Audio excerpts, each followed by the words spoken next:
Spanish Flu, Part 1, The Forgotten Catastrophe. A little more than a century ago, the world was caught in a silent but deadly war. No cannons, no gunfire. Yet people were dying one by one in the streets. That period became known as the Spanish Flu. But the name Spanish was actually a misunderstanding, because the virus didn't originate in Spain. It's just that many countries, especially those at war, were covering up the outbreak. Spain, however, was neutral and published the news openly. The result? The world remembered the disease as the Spanish flu. Between 1918 and 1920, this pandemic spread to every corner of the planet. Think about it. Half of the world's population got infected. That's over 1.5 billion people. And according to estimates, between 20 and 100 million people lost their lives. Some sources even say that this number was several times higher than the deaths in World War I. But perhaps the strangest part is this. People of that era forgot this tragedy for a long time. It barely appeared in history books. It's as if the world simply didn't want to remember that pain. Why did the world forget? The impact of this pandemic was enormous. Just like the Black Death of the Middle Ages, it changed societies from the ground up.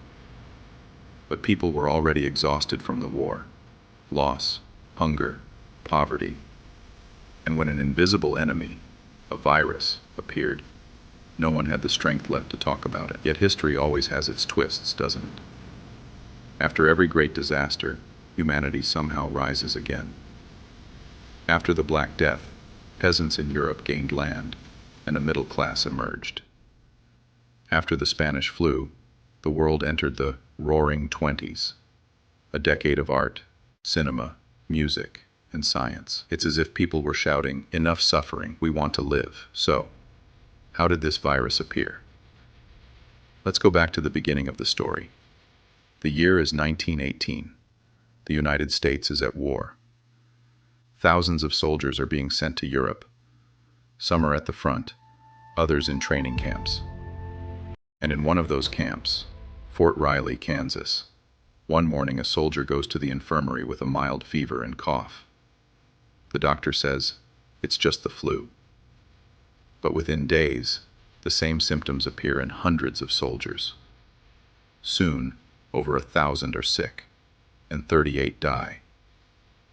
No one realizes it yet, but at that very moment, the deadliest virus in modern history is being unleashed. Soldiers head to Europe, then return home, carrying the virus with them. It begins its deadly journey across the world. War, travel, and silence. World War I had already caused massive movements of people, millions traveling across continents. And no one was thinking about preventing disease. The only goal was to win the war. The way the virus spread was simple, but cruel, just like we know today. When someone coughed or sneezed, tiny droplets filled the air. Those droplets landed on another person's hands, face, or food. And that was it. Another infection. But here's the worst part. The virus was so contagious that most people actually survived it.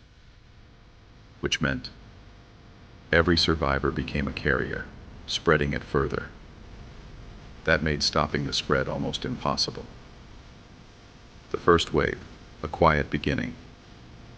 When the first wave hit, most people didn't even realize it. Newspapers called it a simple flu outbreak. Governments hid the news to prevent panic. War was already terrible enough. They didn't want morale to fall further. But that silence came at a high cost, because that first wave was only the warm-up round. The truly deadly wave was just a few months away. The second wave begins. By the time autumn of 1918 arrived, the world was brought to its knees again. The new mutation attacked the lungs directly. People couldn't breathe, as if drowning. Doctors were helpless. No antibiotics, no vaccines, no effective treatment. Only masks, prayers, and hope. As soldiers returned home, they carried the virus with them, on trains, ships, and factories. Now the virus had become a world traveler. And one morning, in America, England, France, Germany, everything exploded at once. Cities collapse. In Philadelphia, crowds cheer at the Liberty Loan Parade. Officials reassure everyone, "Don't worry, it's just the flu." But the next day, hospitals are overflowing. Within a week, thousands are dead. There are so many bodies that there aren't enough coffins. In some cities, corpses are stored in ice houses and churches. One writer said, "In Philadelphia, there are 10 times more dead than coffins."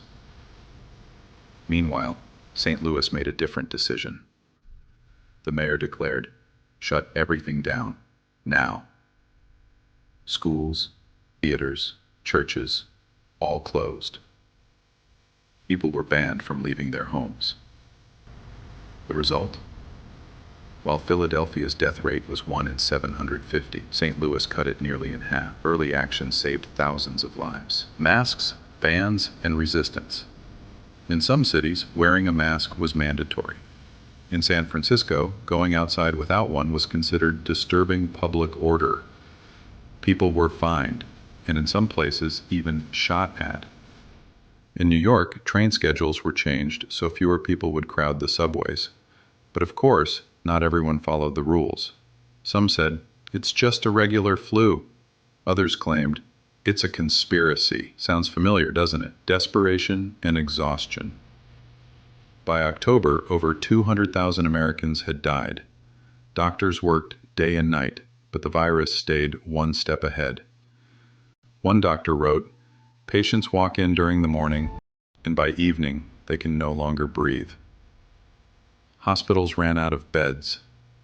Volunteers were collecting bodies in the streets.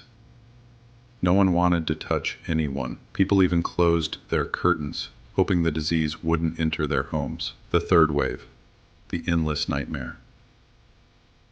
By November, cases began to decline. Newspapers printed hopeful headlines. "The virus is weakening. Life is returning to normal." But again, it was too soon. When winter 1919 arrived, the virus came back for a third time. Now people were exhausted. They stopped following rules.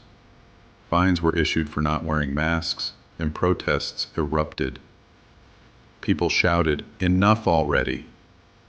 But the virus whispered back, "Not yet." In some places, clashes broke out between citizens and the police. The pandemic was no longer just attacking bodies. It was breaking society's spirit. Finally, the sun rises. By the summer of 1919, death rates began to fall. The virus slowly lost its power. But so many had died that the world seemed wrapped in silence. A final, weaker, fourth wave hit in 1920. But this time, people just spent a few days in bed and recovered. After 2 years of horror, the nightmare was finally over.